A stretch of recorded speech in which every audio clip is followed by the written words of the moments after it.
evening, New City Church. We hope that you and your friends and your family are enjoying Holy Week, as strange as these times are.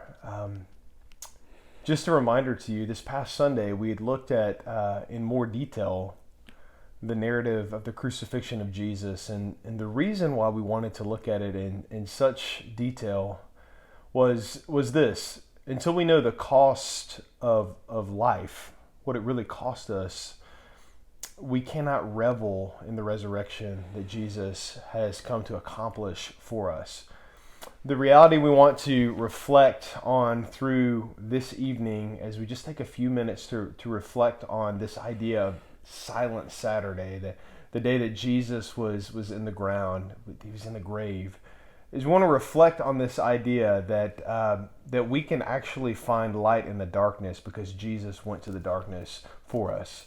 In Matthew 26, there's this narrative of Jesus when he's on trial at Caiaphas, the high priest, the Jewish high priest's house. And Peter has been following Jesus from a distance.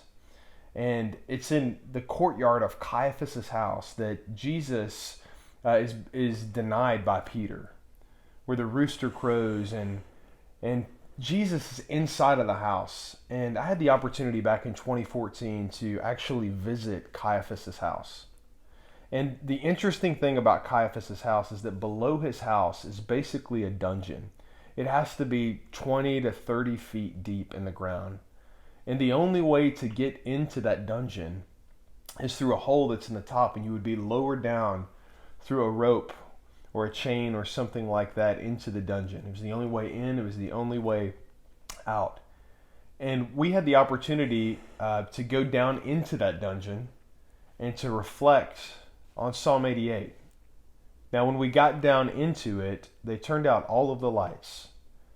And we reflected on Psalm 88, and it reflects to us the experience that Jesus would have had as he was down there, and what that would mean for us in his life. So let's look at Psalm chapter 88, verses 3 through 9 together. I'll read these for us here. For my soul is full of troubles, and my life draws near to Sheol, or the grave. I am counted among those who go down to the pit.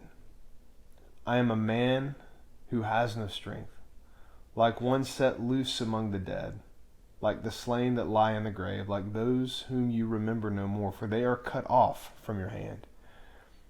You have put me in the depths of the pit, in the regions dark and deep. Your wrath lies heavy upon me, and you overwhelm me with all your waves. You have caused my companions to shun me. You have made me a horror to them. I am shut in so that I cannot escape.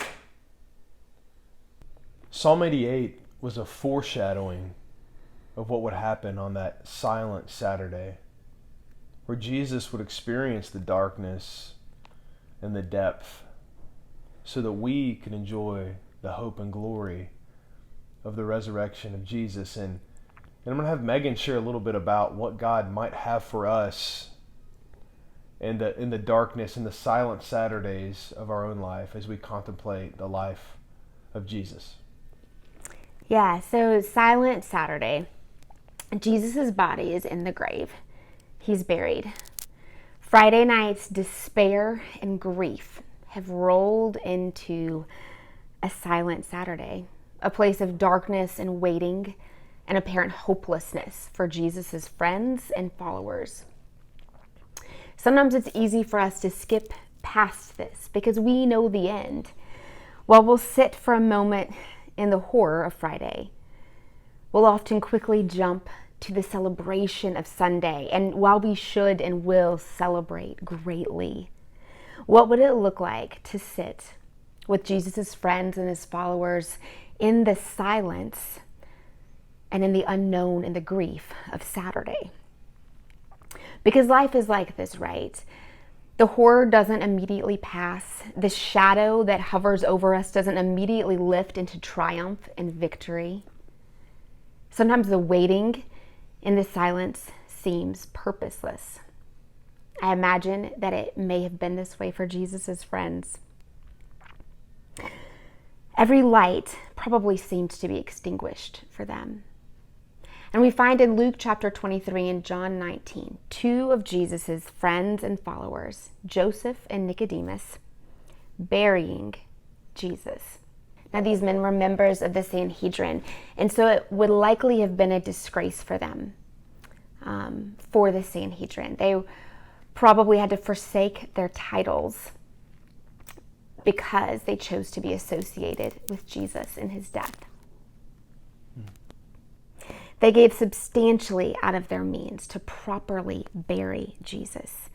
They loved him, and their love resulted in courage and action. They grieved, absolutely, and Saturday was probably very long and lonely and silent, especially after Friday night's painstakingly long and horrific task of burying the lifeless body of the Son of God, cold and stiff. Like Jesus' friends, we can sit in the darkness, the silence, the sadness, the unknown, and the waiting, because we have trust and faith in Jesus and who he says he is. I want to read these words to you from the prophet Isaiah. This is what the Lord says to us through his prophet Isaiah in chapters 45 and 43. And I will give you treasures of darkness and riches hidden in the secret places, that you may know that it is I, the Lord, the God of Israel, who call you by name. I will call you by name. I will lead the blind in a way they do not know, and in paths they have not known, I will guide them. I will turn the darkness before them into light. These are the things that I do, and I do not forsake them. So friends, you may be in a season of darkness right now. And what I want you to know is that Jesus knows the darkness. He knows the darkness well. And because of that, we can have comfort, because it's because of the darkness that we can actually know the light. I want to read to you from Colossians chapter 2, verses 13 through 15, to remind you of what Jesus was accomplishing on that silent Saturday for us. Colossians 2, 13 and 15. And you who were dead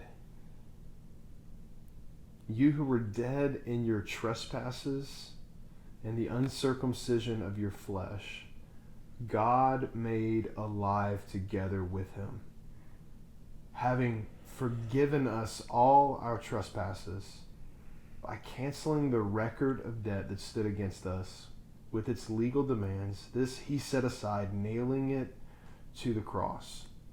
He disarmed the rulers and authorities and put them to open shame by triumphing over them in him. On that silent Saturday, church, Jesus was triumphing over death. He was triumphing over the grave. And so I want to encourage you to maybe take a season to grieve, like Jesus' followers did, so that you can be ready to see the light. Don't just act like the darkness doesn't exist in your own life, because it does. There's grief. There are things that have been lost, especially during this season. And let yourself sit there so that the resurrection of Jesus will be all the more meaningful to your soul this Easter season. Hey, we love you guys, and we're looking forward to worshiping with you on Sunday. Peace.